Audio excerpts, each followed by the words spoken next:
clearly we live in a culture where there is too much outrage. And so to take a step back and help someone, that is a very pure thing and makes you feel good.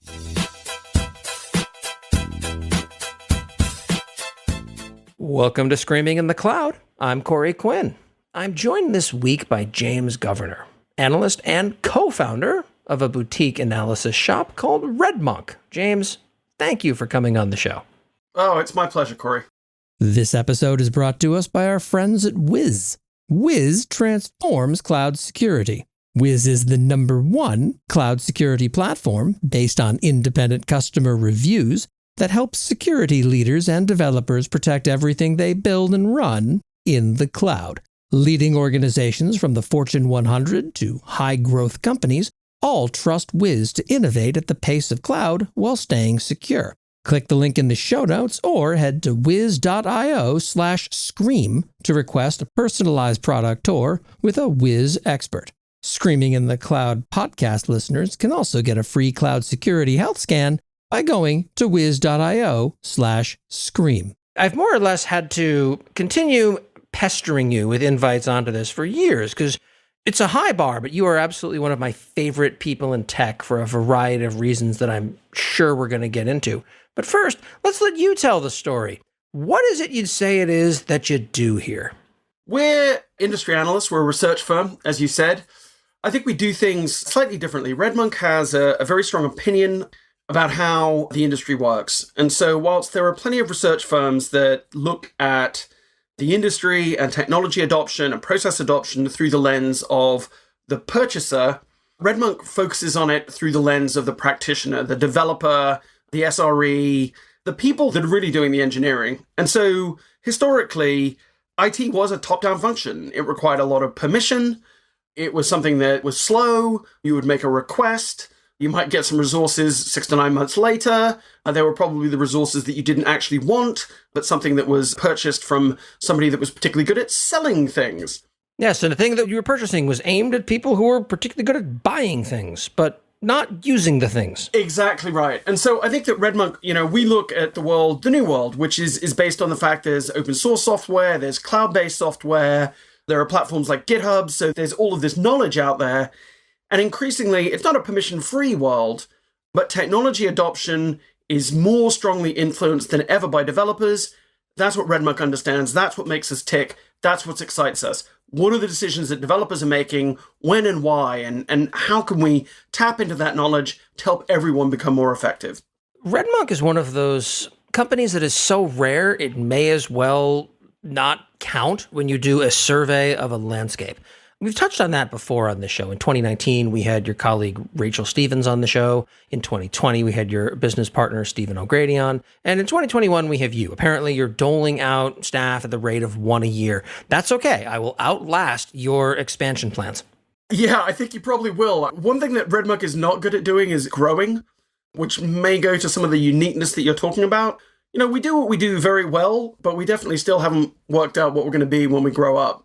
I will admit that every time I see a RedMonk blog post that comes across my desk, I don't even need to click on it anymore. I don't need to read the thing because I already get that sinking feeling because I know without even glancing at it, I'm going to read this and it's going to be depressing because I'm going to wish I had written it instead because the points are always so pitch perfect and it feels like the thing that I struggle to articulate on the best of days, you folks across the board just wind up putting out almost effortlessly, or at least that's how it seems from the outside. I think Stephen does that. It's fine. It's what he said about you. I like to sell his ideas, sell his work. He's the brains and the talent of the operation in terms of co-founders. Kelly and Rachel are both incredibly smart people, and yeah, they definitely do a fantastic job of writing with clarity and getting ideas across. My stuff just tends to be sort of jumbled up. I do my best, but certainly those fully formed, I wish I had written that pieces, they come from my colleagues. So thank you very much for that praise of them.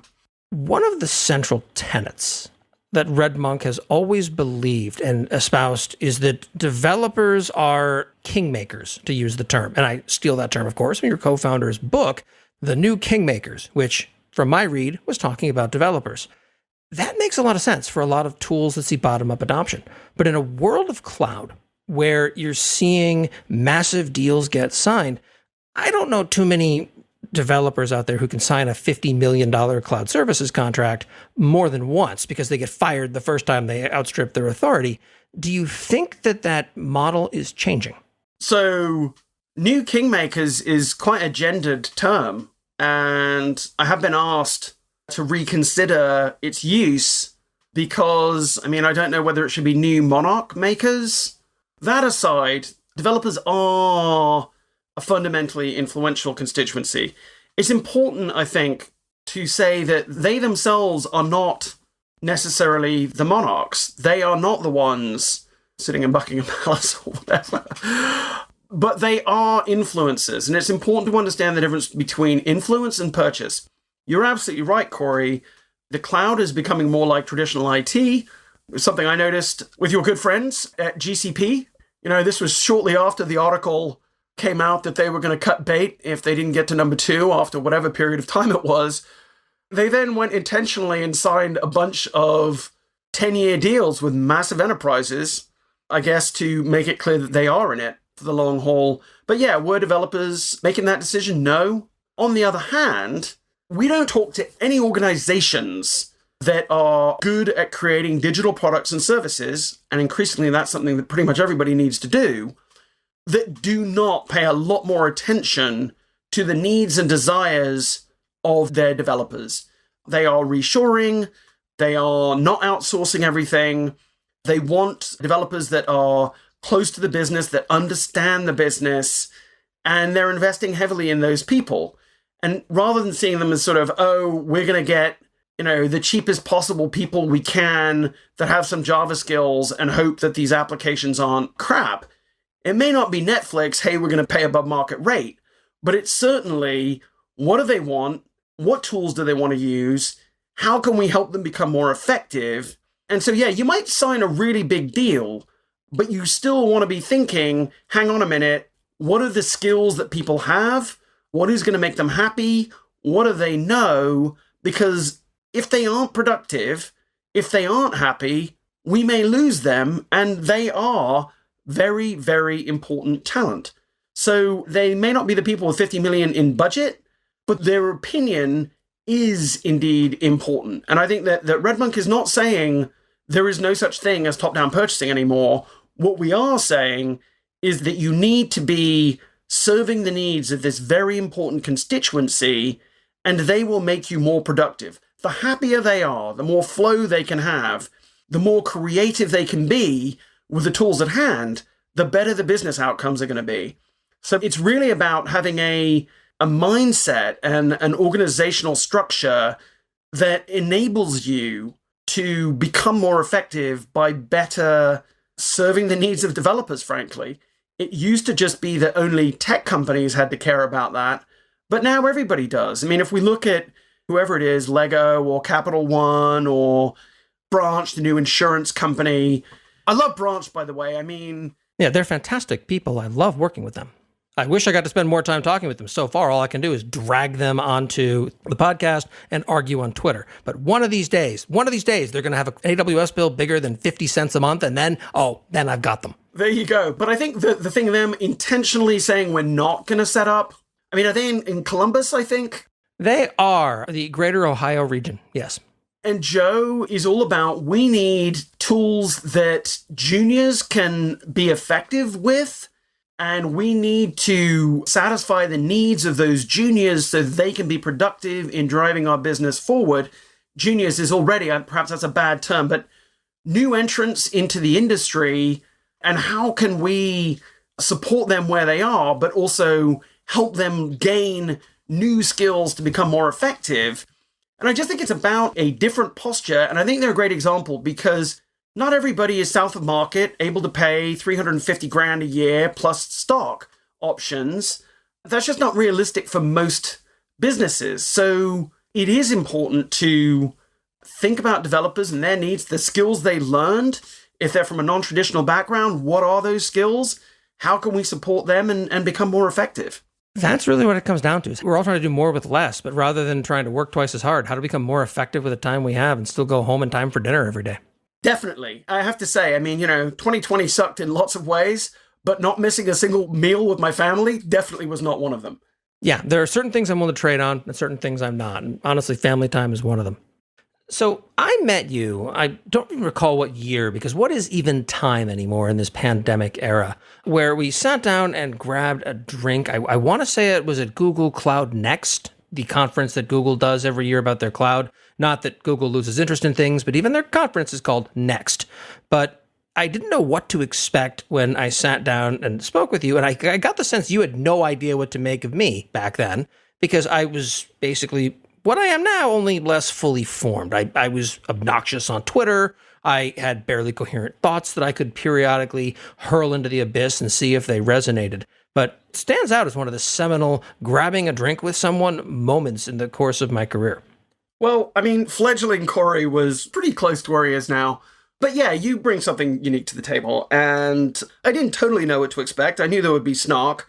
But yeah, it was certainly a pleasure to meet you, and I think that whenever I meet someone, I'm always interested in if there is any way I can help them. And it was nice because, you're clearly a talented fellow and everything else, but it was like, are there some areas where I might be able to help? I mean, I think that's a good position as a human meeting another human. And yeah, it was a pleasure. I think it was in the Intercontinental, I guess, in Luce.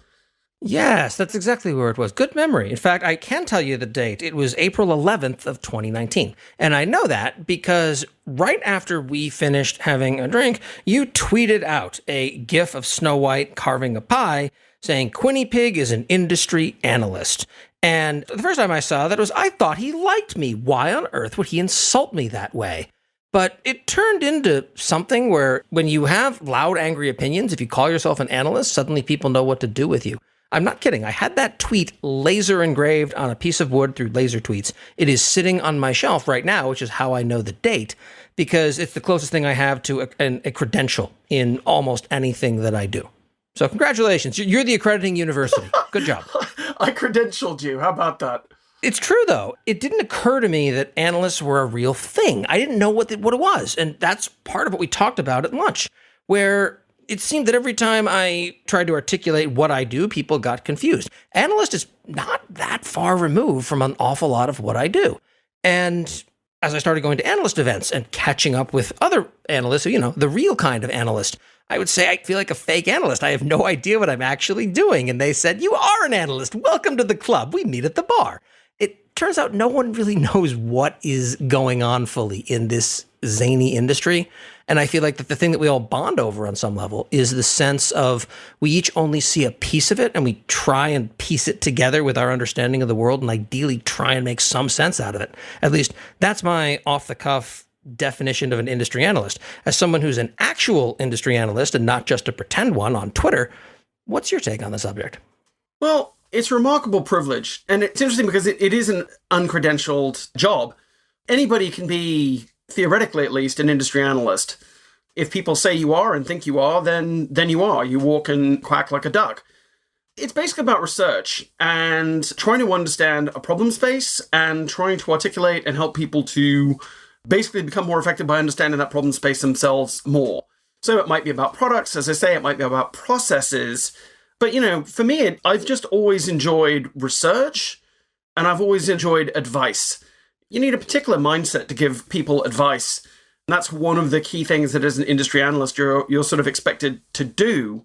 But yeah, it's the getting out there and learning from people that is the best part of the job. And I guess that's why I've been doing it for such an ungodly long time, because I love learning and I love talking to people and I love trying to help people understand stuff. So it suits me very well. It's basically a job which is about research, analysis, communication. The research part is the part that I want to push back on because you say that and I cringe. On paper, I have an 8th grade education and academia was never really something that I was drawn to, excelled at, or frankly was even halfway competent at for a variety of reasons. So when you say research, I think of something awful and horrible, but then I look at the things I do when I talk to companies that are building something, and then I talk to the customers who are using the thing the company's building, and okay, those two things don't always align as far as conversations go. So let's take this thing that they built and I'll build something myself with it in an afternoon and see what the real story is. And it never occurred to me until we started having conversations to view that through the lens of, well, that is actual research. I just consider it messing around with computers until something explodes. Well, that is research, isn't it? I think so. I'm trying to understand what your vision of research is, because from where I sit, it's either something negative and boring or almost subverting the premises you're starting with to a point where you can twist it back on itself in some sort of ridiculous pretzel and come out with something that, if it's not functional, at least it's hopefully funny. The funny part, I certainly wish that I could get anywhere close to the level of humor that you bring to the table on some of the analysis. But look, yes, it's easy to see things as sort of dry. Look, great job I had randomly in my 20s. I sort of lied, fluked, lucked my way into researching Eastern European art and architecture. And a big part of the job was going to all of these amazing museums and libraries in and around London, trying to find catalogs from art exhibitions. And you're learning about, Anastasia Krimka, one of the greatest exponents of the illuminated manuscript, and just sort of finding out about this interesting work.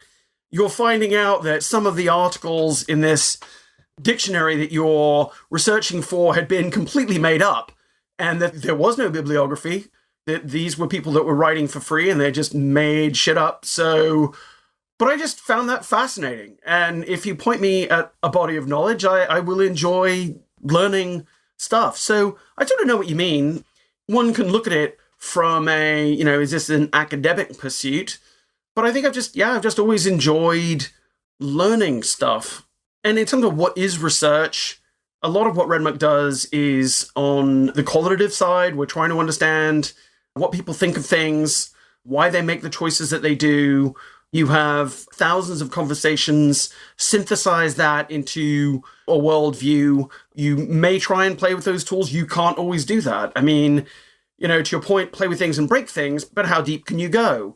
I'm talking to developers that are writing in Rust, they're writing in Go, they're writing in Node, they're writing in, all of these programming languages under the sun. I don't know every programming language.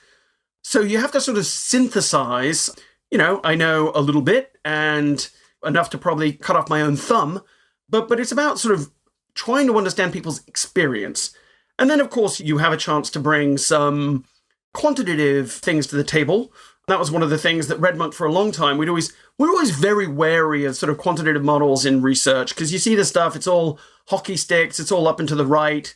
Yeah, and you have that ridiculous graph thing, which I'm sorry, I'm sure it has an official name, and every analyst firm has its own magic name, whether it's a magic quadrant or the Forrester wave or, I don't know, the crushing pit of despair. I don't know what company is which, but you have the programming language up and to the right line graph that I'm not sure of the exact methodology, but you wind up placing/ranking all of the programming languages that are in whatever body of work you're consuming. I believe it might be Stack Overflow. Yeah. And people look for that whenever it comes out. And for some reason, no one ever yells at you the way that they would if you were, a woman or someone who didn't look like us with our overrepresented faces. Well, yeah, there is some of that. Look, there are two defining forces to the culture. One is outrage, and if you can tap into people's outrage, then you're golden. Oh, rage-driven development is very much a thing.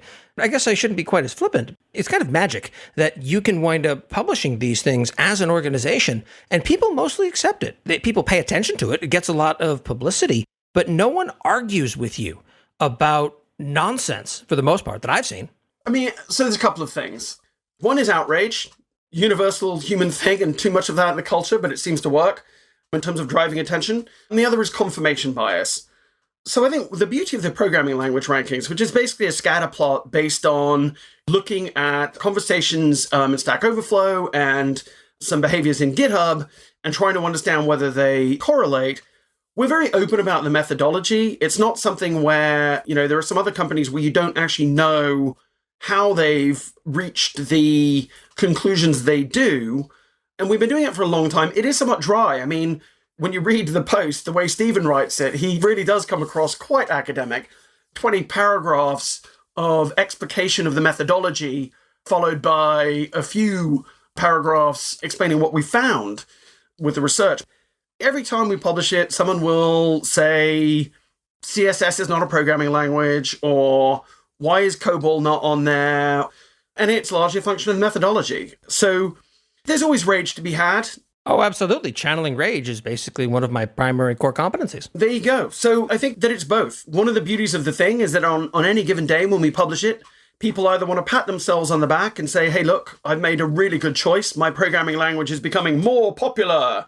Or they are furious and like, well, come on, we're not seeing any slowdown. I don't know why those RedMonk folks are saying that. So in and amongst those two things, the programming language rankings was where we began to realize that we could have a footprint that was a bit more quantitative and trying to understand these sort of breadcrumbs that developers were dropping. Because the simple fact is look, when we look at the platforms where developers do their work today, they are in effect instrumented. And you can understand things, not with a survey, where a lot of good developers, a lot of people in general, are not going to fill in surveys, but you can begin to understand people's behaviors without talking to them. And so for RedMonk, that's really thrilling. So if we've got a model where we can understand things by talking to people and understand things by not talking to people, then we're cooking with gas. Wiz is on a mission to help every organization rapidly identify and remove critical risks in their cloud environments. Purpose-built for the cloud, Wiz delivers full-stack visibility, accurate risk prioritization, and enhanced business agility. In other words, nobody beats the Wiz. Wiz connects in minutes using an agentless approach that scans both platform configurations and inside of every workload.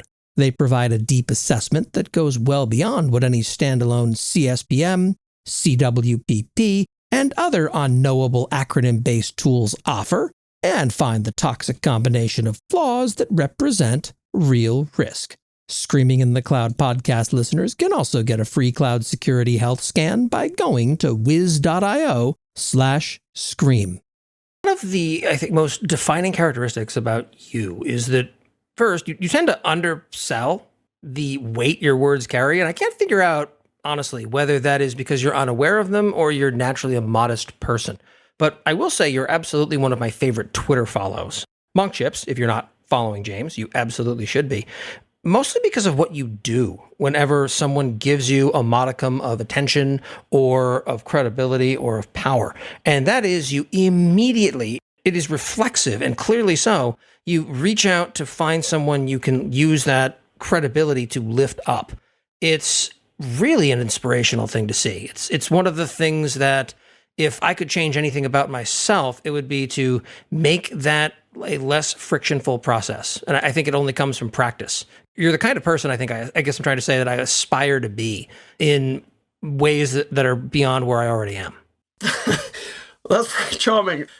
Look, we are creatures of extreme privilege. I mean, I say you and I specifically, but people in this industry generally, and maybe not enough people recognize that privilege, but I do. And it's just become more and more clear to me the longer I've been in this industry that privilege does need to be more evenly distributed. So if I can help someone, I naturally will. I think it is a muscle that I've exercised, don't get me wrong. Oh, it is a muscle and it is a skill that can absolutely be improved.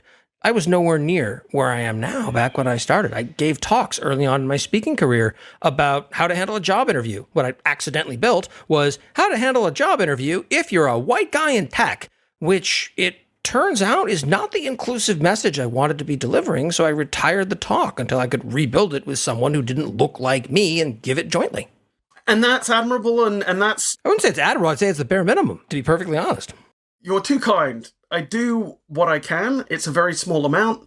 I do have a lot of privilege, and I'm aware that not everybody has that privilege, and I'm just a work in progress. I'm doing my best, but I guess what I would say is to people listening is that you do have an opportunity. As Corey said about me just now, maybe I don't realize the weight of my words. What I would say is that perhaps you have privileges you can share that you're not fully aware that you have. In sharing those privileges, in finding folks that you can help, it does make you feel good. And if you would like to feel better, trying to help people in some small way is one of the ways that you can feel better. And I mentioned outrage, and I was sort of joking in terms of the programming language rankings, But clearly we live in a culture where there is too much outrage. And so to take a step back and help someone, that is a very pure thing and makes you feel good. So if you want to feel a bit less outraged, feel that you've made an impact, you can never finish a day feeling bad about the contribution you've made if you've helped someone else. So we do have a rare privilege, and I get a lot out of it. And so I would just say it works for me. And in an era when there's a lot of anger around, helping people is usually a time when you're not angry. And there's a lot to be said for that. I'll take it beyond that. It's easy to cast this in a purely feel good, oh, you'll give something up in order to lift people up. It never works that way. It always comes back in some weird esoteric way. For example, I go to an awful lot of conferences during, normal years. And I see an awful lot of events, and they're all, how to put this, they're all directionally the same. The RedMonk events are hands down the exception to all of that. I've been to Monktoberfest once, and I keep hoping to go to, was it Monkey Gras is the one in the UK? Monkey Gras, yeah. Yeah, it's just a different experience across the board where I didn't even speak. And I have a standing policy just due to time commitments not to really attend conferences I'm not speaking at. I made an exception both due to the fact that it's RedMonk, so I wanted to see what this event was all about. And also it was in Portland, Maine. My mom lived 15 minutes away. It's an excuse to go back but not spend too much time. So great. It was more or less a lark, and it is hands down the number one event I will make it a point to attend. And I put that above reInvent, which is sort of the center of my cloudy universe every year, just because of the stories that get told, the people that get invited, just the sheer number of good people in one place is incredible. And I don't want to sound callous or crass pointing this out, but more business for my company came out of that conference from casual conversations than any other 3 conferences you can name. It was phenomenal. And it wasn't because I was there setting up an expo booth. There isn't an expo hall. And it isn't because I went around harassing people into signing contracts, which some people seem to think is how it works. It's because they were good people. And I got to have great conversations. And I kept in touch with a lot of folks. And those relationships over time turned into business because that's the way it works. Yeah, we don't go big, we go small. We focus on creating an intimate environment that's safe and inclusive and makes people feel good. We strongly curate the events we run. As Stephen explicitly says, in terms of the talks that he accepts, these are talks that you won't hear elsewhere. And we try and provide a platform for some different kind of thinking, some different voices. And we've just had some magical speakers, I think, at both events over the years. So we keep it down to sort of the size of a village. We don't want to, be too much over the Dunbar number. And that's where rich interactions between humans emerge. The idea, I think, at our conferences is that over a couple of days, you will actually get to know some people and know them well. And we have been lucky enough to attract many kind and good and nice people. And that's what makes the event so great. It's not because of Steve or me or the others on the team putting it together. It's about the people that come, and they're wonderful, and that's why it's a good event. The key there is we focus on amazing food and drink experiences, really nice people, and keep it small and try and be as inclusive as you can. One of the things that we've done within the event is we've had a diversity and inclusion sponsorship. And so folks like GitHub and MongoDB and Red Hat have been kind enough. Red Hat, interestingly enough, the event as a whole, Red Hat has sponsored Monktoberfest every year it's been on. But the D&I sponsorship is interesting because what we do with that is we look at that as an opportunity. So there's a few things. When you're running an event, you can solve the speaker problem because there is an amazing pipeline of just fantastic speakers from all different kinds of backgrounds. And I think we do quite well on that. But the D&I sponsorship is really about having a program with resources to make sure that your delegates begin to look a little bit more diverse as well. And that may involve travel stipends as well as free tickets, accommodation, and so on, which is not an easy one to pull off. But it's necessary. I will say one of the great things about this past year of remote There have been a lot of trials and tribulations, don't get me wrong, but the fact that suddenly all these conferences are available to anyone with an internet connection is a huge accessibility story. When we go back to in-person events, I don't want to lose that. Yeah, I agree. I mean, I think that's been one of the really interesting stories of the year, and it's in so many dimensions. I bang on about this a lot, but so much talent in tech from Nigeria. Nigeria is just an amazing, amazing geography, huge population, tons of people doing really interesting work, educating themselves and pushing and driving forward in tech. And then we make it hard for them to get visas to travel to the US or Europe. And I find that to be disappointing. So opening it up to other geographies, which is one of the things that free online events does, is fantastic. You know, perhaps somebody has some accessibility needs and it's harder for them to travel. Or perhaps you're a single parent and you're unable to travel. Being able to dip into all of these events, I think, is potentially a transformative model vis-a-vis inclusion. So yeah, I hope, A, that you're right, and B, that we as an industry are intentional, because without being intentional, we're not going to realize those benefits, about understanding there were benefits, and we can indeed lower some of the barriers to entry, participation, and perhaps most importantly, provide the feedback loop, because there's not enough to let people in. You need to welcome them. I talked about the D&I program. We're never quite sure what to call them. We call them mentors or things like that, but people to welcome people into the community, make introductions. This industry, sometimes oh great, we've got new people, but then we don't support them when they arrive. And that's one of the things as an industry we are frankly bad at, and we need to get better at. I could not agree with you more strongly. Every time I wind up looking at building an event or whatnot, or seeing other people's events, it's easy to criticize, and I try to extend grace as much as possible. But whenever I see an event that is very clearly built by people with privilege, for people with privilege, it rubs me the wrong way, and I'm getting worse and worse with time at keeping my mouth shut about that thing. I know, believe it or not, I am capable of keeping my mouth shut from time to time, or so I'm told. But it's irritating. It rankles because it's people not taking advantage of their privileged position to help others. And that, at some point, bugs me. Me too. That's the bottom line. We can and must do better. And so things that, sort of make you proud. Every year I change my theme for Monkey Gras. And, it's been about scaling a craft. It's been about homebrew. So that was sort of about your side gig. It wasn't about like the hustle so much as just things people were interested in. Sometimes a side project turns into something amazing in its own right. I've done Scandinavian craft, the influence of the Nordics on our industry. We talk about privilege. Every conference that you go to is basically a conference about what San Francisco thinks. So it was nice to do something where I looked at the influence of Scandinavian craft and culture. Anyway, to get to my point, I did the conference one year about accessibility. I called it Accessible Craft. And we had some folks from a group called Code Your Future, which is a non-profit, which is basically training refugees to code. And when you've got a wheelchair-bound refugee at your conference, then you may be doing something right. I mean, the whole wheelchair thing is really interesting because it's so easy to just not realize. And I had been doing these conferences in sort of edgy venues. And I remember walking with my sister Saffron to check out one of the potential venues.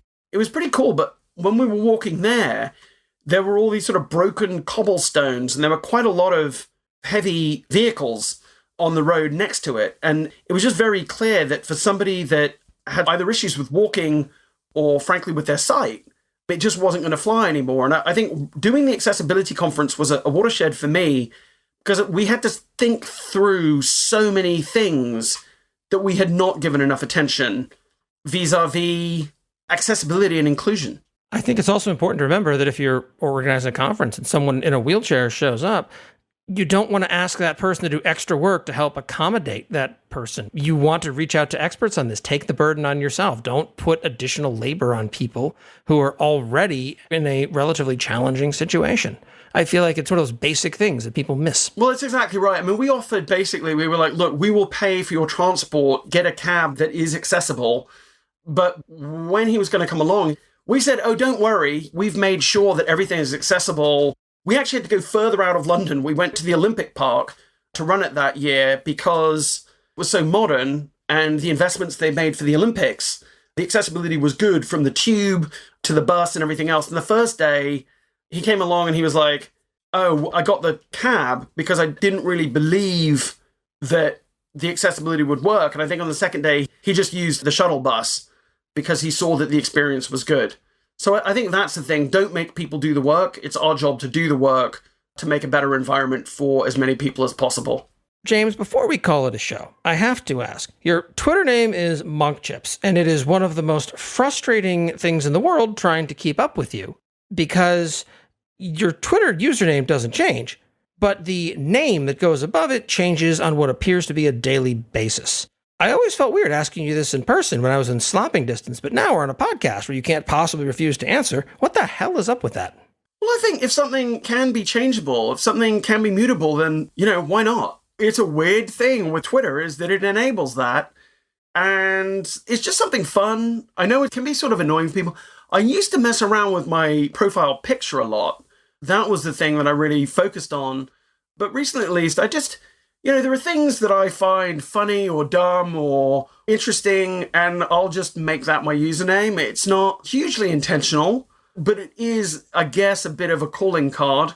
I like puns. It's partly, why do you do something? Because you can. So I've been more consistent with my profile picture. If you keep changing both of them all the time, that's probably suboptimal. Sounds good. It just makes it hard to track who is this lunatic and how did they get into my... Oh, it's James again. Branding is hard. At least you're not changing your picture at the same time. That would just be that's what I'm saying. unmanageable. I think you can't do both at the same time and maintain. At that point, you're basically fleeing creditors. Well, that may have happened. Maybe that's an issue for me. James, I want to thank you for taking as much time as you have to tolerate my slings, arrows, and other various vocal devices. If people want to learn more about who you are, what you believe, what you're up to, and how to find you, where are you hiding? Yeah, I think you've said already, that was very kind. I am at monkchips.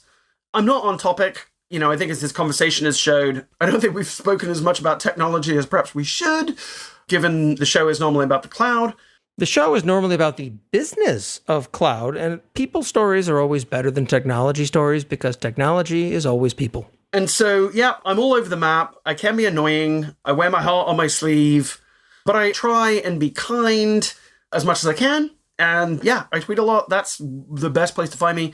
And definitely look at redmonk.com. I have smart colleagues doing great work.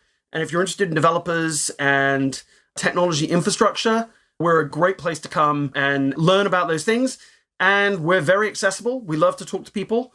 And if you want to get better at dealing with software developers, yeah, you should talk to us. We're nice people and we're ready to chat. Excellent. We'll, of course, throw links to that in the show notes. James, thank you so much for taking the time to speak with me. I really do appreciate it. My pleasure, but you've made me feel like a nice person, which is a bit weird. I know, right? That's okay. You can go for a walk. Shake it off. It'll be okay.